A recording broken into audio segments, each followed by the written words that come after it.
पुण्यातील IT hub असलेल्या हिंजवडी, माण आणि मारुंजी परिसरातील नागरी सुविधांचा प्रश्न आता ऐरणीवर आलाय.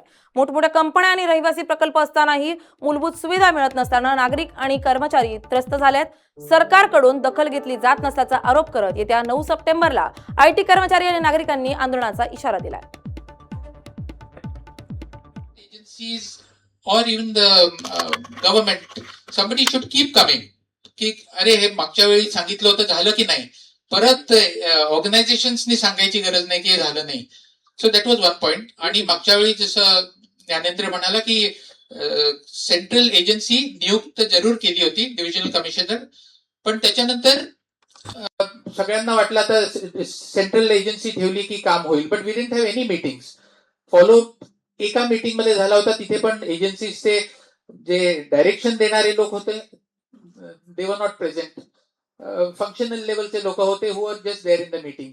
तो अशी मीटिंग एकच झाली आणि दोन मीटिंग शुड बी, आणि क्वार्टरली नाही. क्वार्टरली म्हणजे काय होतं की 3 महिने आपण थांबतो, काही काम नाही झालं सांगायला. जर एका महिन्यात कामच नाही झालं तर we should have monthly meeting.